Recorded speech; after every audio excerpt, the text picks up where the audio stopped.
Ngayong panahon ng tagtuyot, kabi-kabila ang naitatalang insidente ng grass fire at forest fire.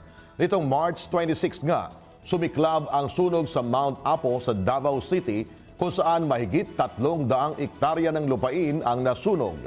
Ilang insidente din ng grass fire ang naitala sa Bukidnon at Cagayan de Oro. Ayon sa Department of Environment and Natural Resources, mahigit 800 ektarya ng mga halaman, puno at damuhan ang tinupok ng sunog sa Mount Kitanglad at Mount Kalatungan Natural Parks sa Bukidnon. Ngayong umaga, ating aalamin kung paano nagsisimula ang grass fire at paano ito maiiwasan. Importante po itong pag-uusapan natin ngayon dahil sa mainit ng panahon ngayon, o konti na nga't paunti na nga ng paunti ang ating mga kagubatan o kabundukan, kapag nasunog pa, ay nako, ano pang matitira sa atin. Kaya, para po ito talakayin, pinakikilala namin sa inyo ang ating panauhin ngayong araw na ito, si Fire Chief Inspector Ian Manalo. Siya po ang Deputy Chief ng Public Information Services ng Bureau of Fire Protection National Headquarters. Welcome po sa Serbisyo All Access. Magandang maga po at magandang maga rin sa inyo sa mga taga-subaybay, kasamang gani.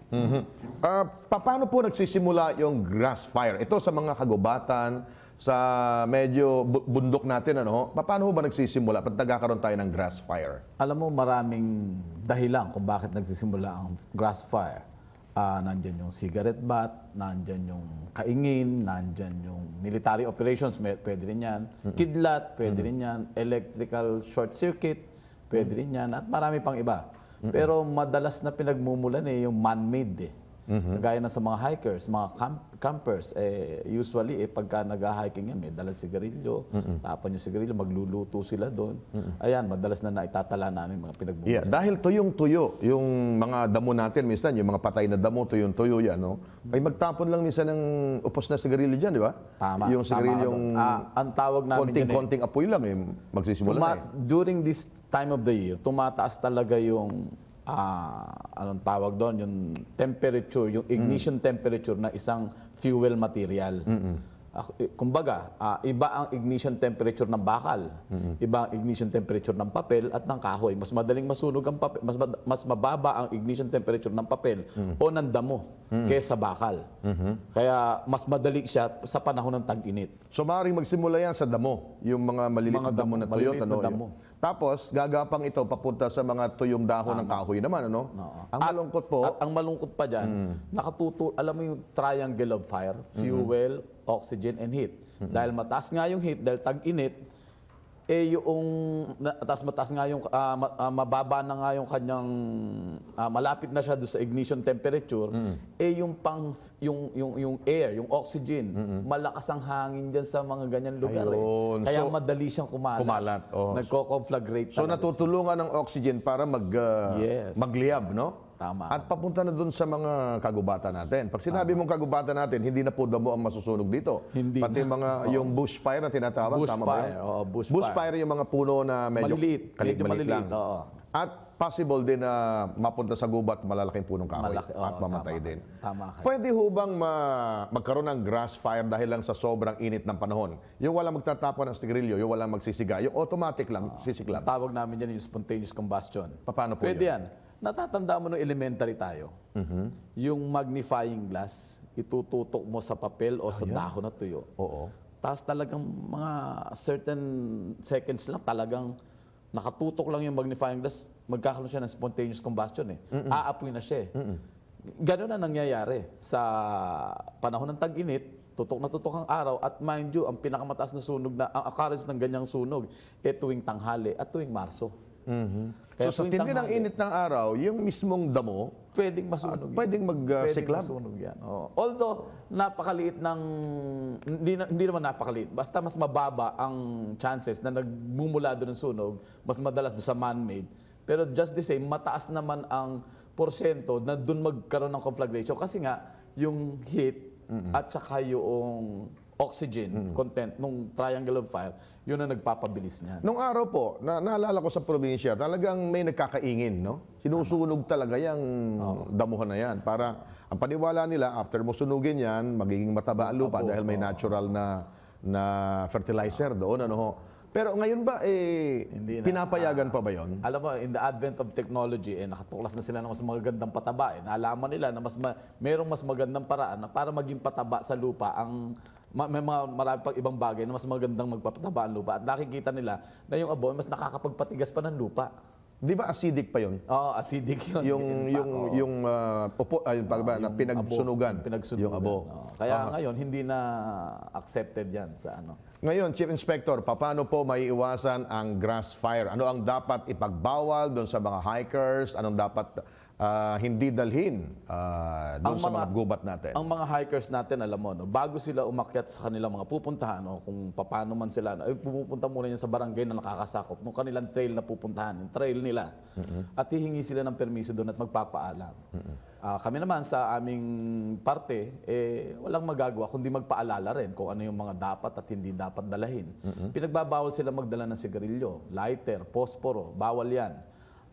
Paano sila magluluto? Ang pinapayagan lang sa kanila ay yung butane stove na pag click mo ganyan automatic na wala ka nang sisindihan.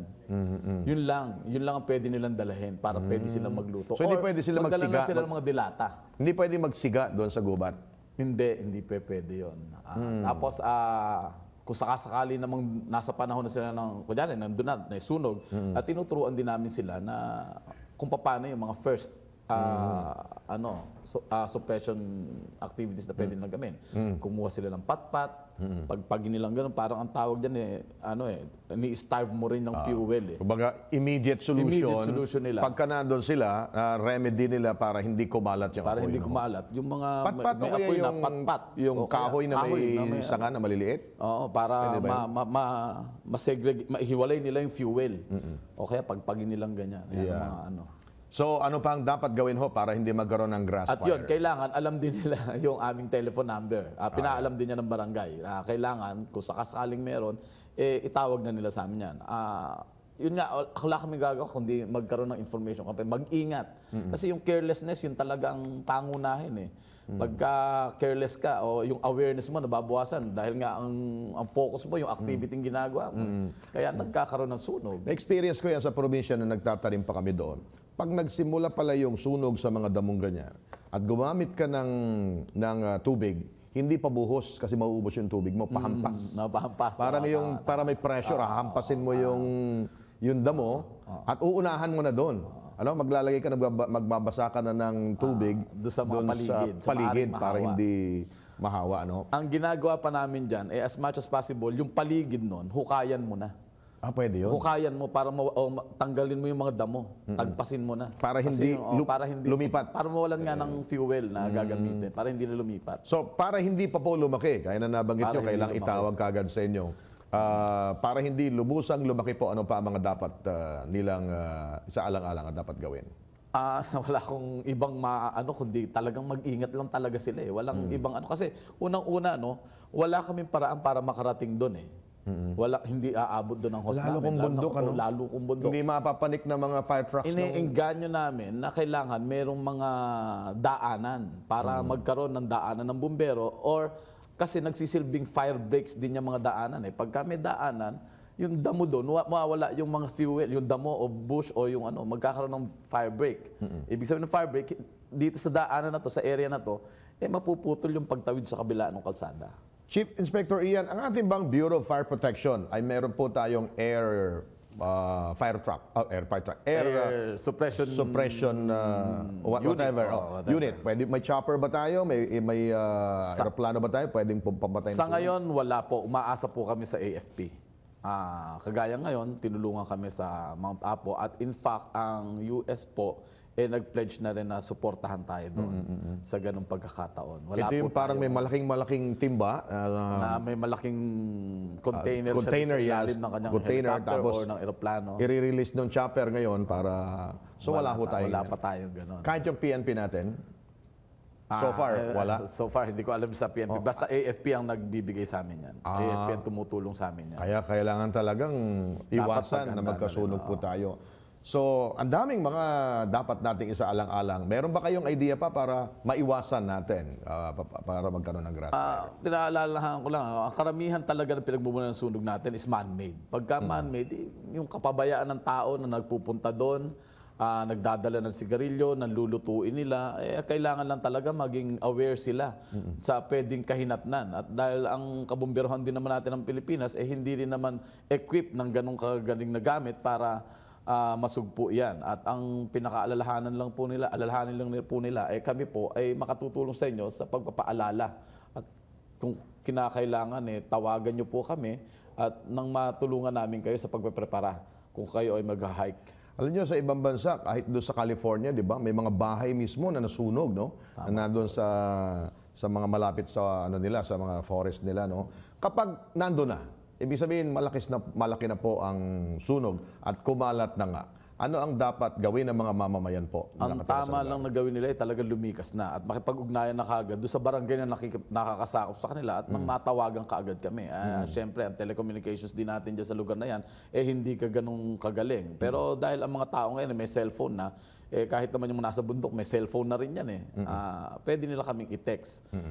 Itawag ka agad. Itawag ka agad. Itawag ka agad sa mga campsite, merong ganyan Ang DNR, may mga campsite sila Yung campsite nila, may mga tao na rin doon na magtatawid ng informasyon kung ano man ang mangyari. At pwede nilang gawin ay lumikas at makipag-ugnayan na kagad sa Bureau of Fire o kung sa barangay man lang. Meron ho bang inilalaan ng gobyerno o kung meron man, magkano ang pondo sa pag-apula sa grass fire? Ang pondo namin ay naka-angkla lang sa information sa information and education. Pero sa pagbili ng mga gamit ay wala pa kaming nayanda. Pero malamang ngayong mga panahon na to ay ginagawa na rin ngayon. Talagang tubig lang ang pwedeng pampatay sa sunog sa gubat. Ayun, yung kagaya na sinabi ko, starvation. Ang mga gamit ng mga bumbero namin ay piko, pala, para pagdating nila doon, hukay. Starve lang talaga. Kailangan lang magkaroon ng area na ma-break yung continuity ng sunog. Huwag lang malakas ang hangin. Kasi Yun nga yung lang, malakas sa hangin, parang didila yung apoy doon sa tatawid siya doon sa... Pero pagka naghukay kami o nagputol kami ng mga punong kahoy, talaga nilalakihan namin na to the extent kailangan hindi na siya aabutin kahit hanginin. Sir, Pero lang kung talagang matataas na, napakahirap na. tapos na ang ating Fire Prevention Month, which is buwan ng Marso. Abril na po tayo ngayon. Ano po ang monitoring natin? Mas lumalaki ba ang mga sunog na nangyayari in general? Alam mo, ngayon, kasi karamihan ng mga kababayan natin na nagpupuntahan sa probinsya Ngayon, yung pag-iwan natin sa ating mga kabahayan, nagdudulot din yan ng sunog dahil nga sa kapabayaan. Pagka nakakalimutan nilang patayin yung kanilang circuit breaker o yung kanilang mga gas stove, may leak, yan ay pwedeng pagmulan ng sunog. Ina-advise namin na yung kanilang mga gas stove ay kailangan patayin at manapa kung sakaling iiwan nila yung kanilang bahay ay mag-iwan ng kapiraso at nandun yung gas stove nila sa loob ng bahay nila. Mag-iwan sila ng kapirasong bintana na nakabukas para sumingaw. Pero hindi pwedeng iisa lang. Kailangan dalawa. Parang butas ng gatas yan. Hindi sisingaw yung gatas. Kung iisa lang yung butas, kailangan dalawa para makasingaw yung kung may makukulong na Tapos yung kuryente naman nila, patayin nila yung kanilang main breaker, main safety switch, yung kanilang circuit breaker para sigurado. At pagpunta rin nila sa mga probinsya nila, doon naman tumataas yung activities ngayon. At yung activities ng tao pagka tumataas, bumababa yung kanilang awareness. Oo nga. Kaya meron din kaming lakbay alalay. Kahit sa kalsada, meron kaming mga anong vehicular fire dyan Ayan, meron kami dyan. Kaya kailangan natin yung blow baguettes. Ngayon nabanggit nyo kanina na kulang yung gamit ng ating Bureau of Fire Protection kung forest fire ang pag-uusapan. May balak ba, may plano bang bumili ng gamit ang Bureau of Fire Protection para sa grass fire? Opo, meron din naman po kami balak dyan. Kaya lang talagang napakalaki ng ilalaan naming pondo dyan. Kaya talagang kailangan pag-aralang mabuti. Kasi nga, alam mo naman, aeroplano o helicopter, hindi birong pondong malaki ang kakainin yan. Kaya talaga may balak po kami. Okay. Mayroon kayong request o plano pa lang Sa po ito? ngayon talagang ginagawa pa lang namin sa aming mga proposals. Yan. Okay. How about yung mga maliliit na mga fire trucks? Mga mini fire trucks? Natatapos lang namin mag-procure. Nakumpleto namin yung pinakamalaki naming pag-procure ng fire trucks na yan. 469 in total. Pinasinayahan niya ng ating presidente nitong kailan ba yun? Nakarang 2 days ago yata si President Mga ilang truck ng bombero po yon? 469 ang total niyan eh. Nagkaroon ng pagdi-distribute in 4 different occasions. Paano ang distribution po noon? Siyempre, inuuna Sa buong namin bansa. yung mga municipalities na wala pang fire truck. Pero alam mo, yung pagbibigay din nun kailangan may kaakibat na kasamang personnel eh. Hindi pwede maglagay ka Oo ng nga, truck no. kung walang mag-aalaga. May fire truck ka nga, kung wala namang bombero at saka At mga... wala ring istasyon. Kaya kailangan may fire hinihiling din station. kailangan may istasyon din na paglalagyan. Kaya hinihilingan din namin na ang mga local government executives ay maglaan ng lupa na maibigay sa amin Okay. para mapagawa namin. May pondo kami para mapagawa. Kaya lang, kung walang lupa, wala kaming pagtatayuan at wala kaming paglalagyan ng tao. Definitely, kung walang istasyon, hindi namin malalagakan ng Tama. fire truck. Dito naman sa grass fire o forest fire, nakikipagtulungan ba yung DNR sa inyo? May training ba ang DFP sa mga forest at sa mga opisyal o tauhan ng DNR para sa forest fire? Opo, alam niyo po, ang mga government agencies sa pamagitan ng kanilang mga PIOs, nagkakaroon din naman ng mga coordination meetings, coordination seminar and conventions para makapagpaharating ng aming mga advocacies at mga paraan kung paano. At sila rin naman, natutulungan nila kami na mapalawig nila yung aming advokasya sa pamagitan ng kanilang mga PIOs. At kami naman, ganun din sa kanilang mga advocacies. How about Meron sa kami mga, ganyan. sa mga barangay at sa mga LGUs? Kasi sila yung first responder doon sa lugar na yun eh. Meron ba kayong training o meron kayong seminar na ginagawa para sa kanila? Meron kaming, lahat ng istasyon namin sa buong Pilipinas, may barangay ugnayan na tinatawag. Ngayon, dito sa Metro Manila, ang barangay ugnayan namin nakaangkla doon sa pag-iingat sa sunog na pinagmumulan yung kuryente, gas stove, sigarilyo. Ngayon, sa mga lugar na ang barangay mga forest ang mga involved, ang angkla ng aming public information diyan nando sa pag-iingat sa mga ganong areas of responsibility. So far, itong sa Mount Apo po, anong status ngayon ng sunog? Totally na fire out na ba yun o meron pa rin? Hindi pa po, under control po ngayon. Kaya Under control. pa rin Pero siya. meron pa rin nasusunog na area doon Meron sa pa Mount rin Apo. po, meron pa rin. Bakit po Pero nahihirapan under ang control ating BFP na apulahin totally yun? alam mo talaga yung tag-init, yun ang nagpapalala niyan eh. Tag-init, yung hangin, kaya talagang nagpapalala niyan. Masyado bang malayo doon sa, naaabot ng mga bombero Oo, ninyo? malayo talaga. So hindi pwedeng talagang tubig Kaya nga sa lugar na nag-pledge yun? na ang US government para matulungan kami dyan. Although ang AFP nandun na rin naman. Meron silang chopper or aeroplano na magbubuhos ng tubig. Kaya lang siyempre hindi ganun ka-reliable kaya ang US nag-pledge na rin dyan. Sayang yung ating kagubatan na Oo nga, masusunog po. sayang No? talaga, oo. Parang ito yung illegal lager na, na mangyayari, di ba? Illegal lager na hindi Mahirap mahuli. sa watain. Ano? Oo, mahirap sa watain. Okay. Meron muna tayong trivia o dagdag na impormasyon. Alam nyo ba na ang wildfire ay maaaring kumilos ang hanggang 14 na milya kada oras at 23 kilometro kada oras?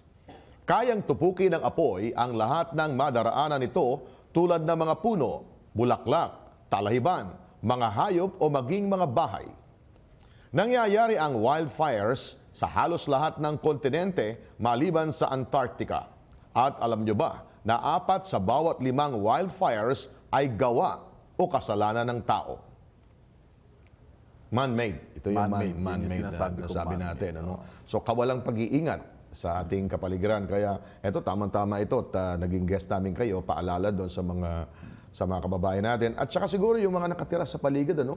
Pag may nagsisimula na Magsiga, magluto. may usok dyan, hanggat maaga, iparating kagad nila, sabi nyo, iparating kagad sa mga otoridad, unang-una sa barangay o kaya sa mga bombero nakakasakop para hindi na lumaki. Kasi pag malaki na, ang hirap ng apulahin. Mahirap na. Oo. Sir, marami tayong mga katanungan dito na pinadala ng ating mga taga-subaybay. Simulan natin ang kanilang mga tanong. Unahin natin ang question galing kay James. James ng Cavite, sabi niya, yung likod ng bahay namin ay damuhan na. Paano po ba maiwasan na magkaroon ng sunog dito? Damuhan sa likod ng bahay. baka karugtong na nung gubat na. Pwedeng mag-start yung sunog doon sa likod nila. Ang pinakamagandang maagap na solusyon mo dyan, magtabas ka na ng damuhan para ito ay ilayo mo na yung bahay mo, kung nakadikit na doon sa damuhan, tabasin mo na. Kung hindi naman iyon, i-report mo na sa barangay na nakakasakop. Nang sabihin mo sa barangay na maireklamo mo yung kapitbahay mo na kanilang kapiligiran ay malinis naman. Alam Lalo mo yung kung tuyo- paglilinis. lalo kung tuyo na yung kung damo. tuyo na. Pero minsan nga kahit hindi tuyo, basta na tag-init na ganito talagang Oo nga, no? matabihan lang Sa ng init basura. ng panahon, kasi minsan nakakakita tayo, green pa eh. Berde pa yung dahon. Talagang pag tinupok ng apoy, talaga Kami sa nagiging, fire department, ang una namin, ang kasama sa aming pagpapaalala ay paglilinis, pagsisinop ng iyong kabahayan. Lalo na pagka ganitong tag-init, yung mga tuyong dahon napupunta sa iyong alulod. Pagka mainit ang panahon sa tanghali, pagkatapos yung yero mo mainit, hindi mo nga maaapakan yung yero mo pagka natutukan ng araw yan, pwedeng pagmula ng sunog yan. Mana pa, ganun din ang mga damong tuyo. Yung Kaya mas init- maganda, maglinis. Yung init ng March tsaka April, mas matindi pa yata yung April, no? Oo nga Ako, ganun Ang din latest ako. sa latest Lalo ng ngayon, Pag-asa, lalo no? ngayon. Nasa Parang napansin kainitan ko rin, tayo. medyo nung nakarang araw, kahapon yata, medyo umambot nung makalawa. Pero just the same, mainit pa rin Kaya kahit tapos na po yung Fire Prevention Month na Marso, Patuloy dapat pa rin tayo. mas higit tayong mag-ingat tayo at makaiwas sa At sunog. mind you, papasok yung ating May, kung saan sineselebrate yung aming Electrical Safety Month, mataas din ang ating mga, alam mo, pinagbumulan ng sunog ngayong, pinakamataas talaga yung sa kuryente.